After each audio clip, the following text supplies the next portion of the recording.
Hello students, मैं Atul sir नई दिशा पाठशाला में आपका स्वागत करता हूं। आज का टॉपिक है भारतीय संविधान। भारतीय संविधान से परीक्षाओं में प्रश्न पूछे जाते हैं। भारतीय संविधान जो हमारी भारत की संविधान की किताब है, उस किताब से लिए जाते हैं प्रश्न, और वो सभी प्रतियोगिता परीक्षाएं, चाहे वो रेलवे हो, चाहे रेलवे टीपीसी हो या ग्रुप डी हो या कोई सी भी आईएएस पीसीएस की परीक्षा हो, उसमें से आपको 2-4 क्वेश्चन रेलवे संविधान से पूछे जाते हैं। तो आज हम आपको संविधान से कुछ प्रश्न बताते हैं। वो इस प्रकार हैं। पहला प्रश्न है, भारत संविधान सभा की प्रथम बैठक कब हुई थी? तो संविधान सभा की प्रथम बैठक 9 दिसंबर 1946 को हुई थी।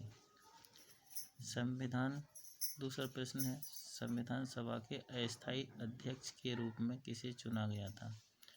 तो संविधान सभा के अस्थायी अध्यक्ष जो थे, डॉक्टर राजेंद्र सच्चिदानंद सिन्हा थे। तीसरा क्वेश्चन है, प्रारूप समिति के अध्यक्ष कौन थे? प्रारूप समिति जिन्होंने संविधान को लिखा था, तो उसकी प्रारूप समिति के अध्यक्ष जो थे डॉक्टर भीमराव अम्बेडकर थे। चौथा क्वेश्चन है,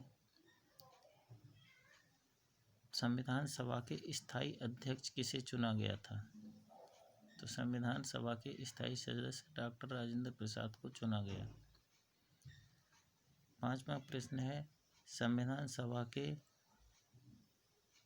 अंतिम रूप से संविधान के कब पारित कर दिया गया था?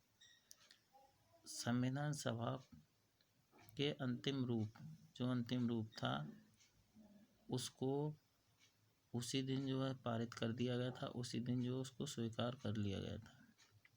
तो 26 नवंबर 1949 को। छठा क्वेश्चन है, भारतीय संविधान पूर्ण रूप से कब लागू हुआ? भारतीय संविधान पूर्ण रूप से 26 जनवरी 1950 को लागू हुआ। भारत कब गणतंत्र बना? भारत 26 जनवरी 1950 को गणतंत्र हुआ। भारतीय संविधान के किस भाग को उसकी आत्मा की संज्ञा दी गई? भारतीय संविधान के किस भाग को उसके आत्मा की संज्ञा दी गई? प्रस्तावना को। संविधान सभा ने राष्ट्रीय गान को कब स्वीकार किया? संविधान सभा ने राष्ट्रीय गान को गणतंत्र दिवस से 2 दिन पहले, यानी कि 24 जनवरी 1950 को स्वीकार किया गया था। भारतीय नागरिकों को प्रथम मूल अधिकारों की संख्या कितनी है? 6 है। इस समय जो प्रथम मूल अधिकार हैं वो 6 हैं, और वो यूएसए के संविधान से लिए गए हैं। ठीक है। 11वां क्वेश्चन है, संपत्ति के अधिकार को किस संविधान संशोधन के द्वारा हटा दिया गया? तो इसमें 44वें संविधान संशोधन के द्वारा हटा लिया गया था।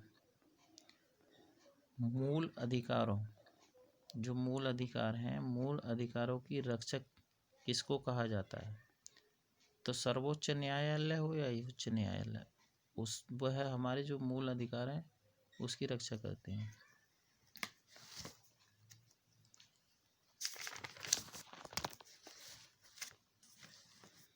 देखिए अगला 13वां क्वेश्चन ये कहता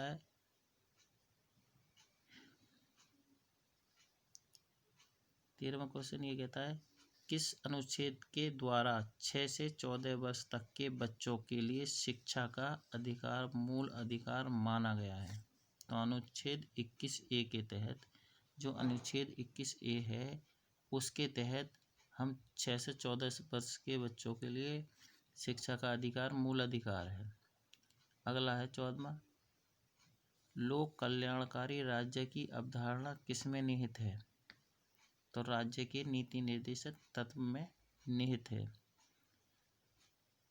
15वां क्वेश्चन है, संविधान का अनुच्छेद 40 राज्य को निर्देश देता है कि वह ग्राम पंचायतों का संगठन करे।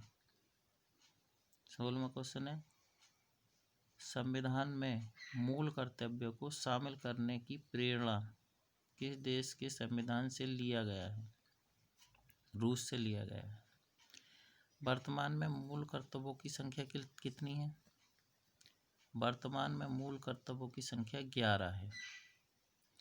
18वां क्वेश्चन है, संविधान में मूल कर्तव्यों को किस समिति की अनुशंसा के आधार पर शामिल किया गया है? तो सरदार स्वर्ण सिंह है, वो सरदार स्वर्ण सिंह की मूल समिति को सरदार स्वर्ण सिंह की समिति से शामिल किया गया है। 9वां क्वेश्चन है, भारतीय संघ की शक्ति किसमें निहित है? राष्ट्रपति में निहित है। लेकिन कहीं कहीं राष्ट्रपति ना देके संसद भी दे देते हैं, तो संसद में भी निहित है। 20